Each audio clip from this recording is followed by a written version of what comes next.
we've gone over just about every way to use your outside foot as a power source and an opportunity to redirect.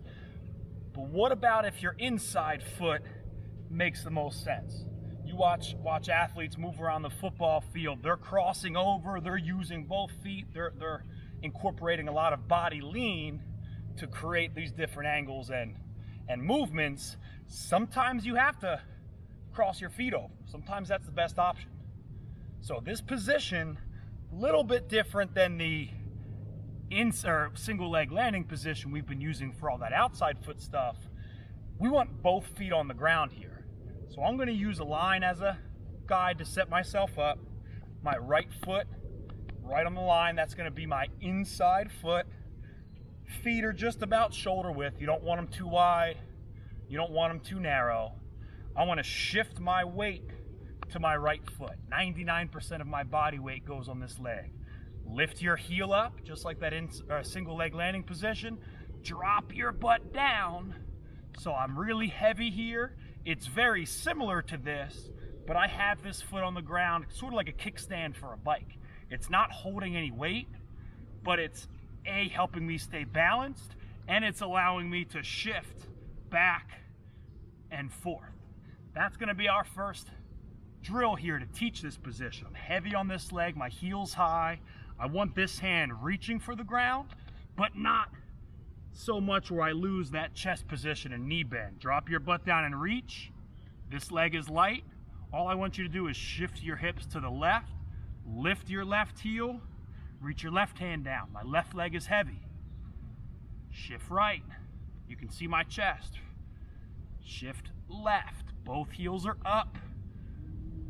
Whichever side holds my body weight, that leg is working really, really hard to hold that position. If you see me from the side, my back is pretty damn straight. We don't want to end hunched. When you're training here, stay up. So most of that stretch happens in your hamstring and your quad, a little bit in the ankle and Achilles, but because the heel's up, that should be really well loaded. Feet don't move, just work yourself back and forth. So progression of that drill, I call it a lean and lift. Remember, you want almost all of your body weight on this inside leg. So to check if our weight is on that leg, when you're in that position, leaned as far as you can, take your outside foot and just lift it off the ground for a second. Put it back down, lean the opposite way, reach that hand close to the ground without losing your chest position. Foot up and hold. You have no choice. Now 100% of your body weight is on this leg. If you lean and you still have a lot of weight on this side, look what happens when I lift my leg. Your whole body moves to adjust. If you're seeing some of this, your athletes need to get better at loading that leg up. We're not going to get really too much into this because it's pretty damn advanced, but you can do a lot of these inside foot cuts off of one leg where this foot never sees the ground. Lean, lift, replace, lean, lift, replace. This is real on-field strength, guys. Squats and deadlifts are great, but if you can't use that strength in these positions, who cares what your back squat is? This is where it really matters. So we call this a lean crossover. I'm going to use my line as a guide. Feet are square. I'm leaning to the right. I'm going to push my right foot into the ground. My left knee is going to come in front. I'm going to cross it over. I'm going to end up in the same position, but opposite. My left leg is going to be heavy. Push. You see I'm right here. Left hand goes close to the ground. Hold it for a second. Push. Right hand is close to the ground. Push. Push. You notice as I push, my hips turn. You want that a little bit. You don't want to be rigid. Let your hips turn as you go. You can even work a couple days where that hip rotation is the focus. You got to be good at both of them. Make this a little more challenging. We can lean, crossover, lift, replace, crossover, ooh, you see me lose my balance there, lift, replace.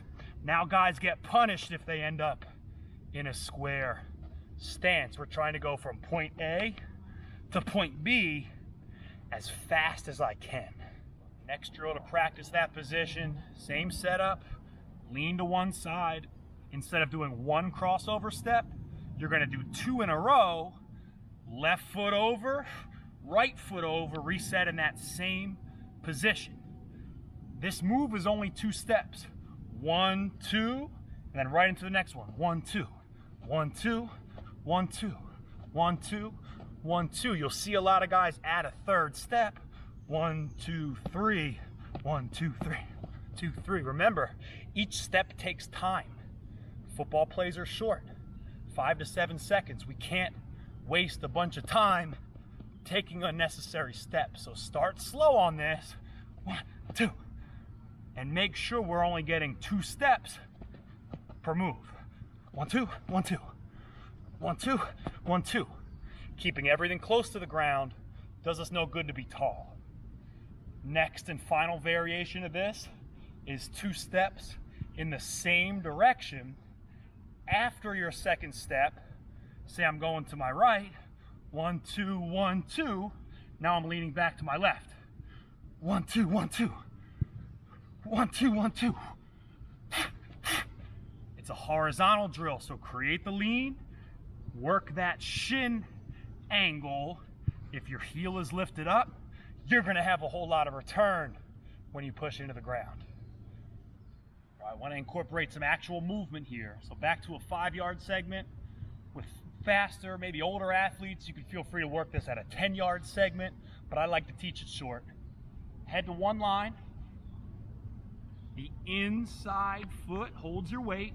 I'm leaning that way. This hand is reaching for the ground, but not at the extent of losing my chest position. Push off your inside foot. You're going to turn. I call this a crossover run, all the way until you're past this line. And then it's the same thing with your left foot now holding your weight, your inside foot. Remember our progressions. First round, first tempo is you hold it for a whole 1/1000. Push, stay low, lean. 1/1000. Push, stay low, lean. Second progression, it's smooth in, smooth out, not coming to a complete pause, but still exaggerating how low you get. Crossover, sink, push, sink, push. See how my shoulders lean the way I want to go. Think about riding a bike. If you're trying to turn right, you don't do this. You lean that way. If you've ever ridden a skateboard, if you want to turn left, you lean that way. Skiing is the same way. Running is the same way. If you want to turn left, that lean to your left is going to have you start to turn. We can do the same drill with a sprint in between. So pushing off your right foot, I'm going to turn my hips, sprint to the next line, face you guys, left foot. Full 1/1000 hold. Push through your left foot, back right. Second progression is that smooth in and out. Push, push. I'm paying the price for not having cleats here. And then last but not least is as fast as you can get in and get out of that stance.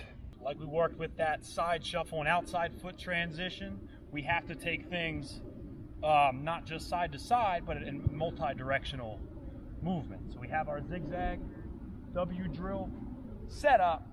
We're practicing our inside foot transition, both out of a side run, a sprint, and a backwards diagonal side run. I'll show you what that looks like in a minute here. Remember, you want to do all of these movements at all 3 transition tempos. The one where you come to a complete 1/1000 pause and push out, the one where you're smooth in and smooth out, and then last but not least, the fastest, where you're as fast and as violently as you can get into it, and more importantly, out of that position without compromising that exaggerated knee bend.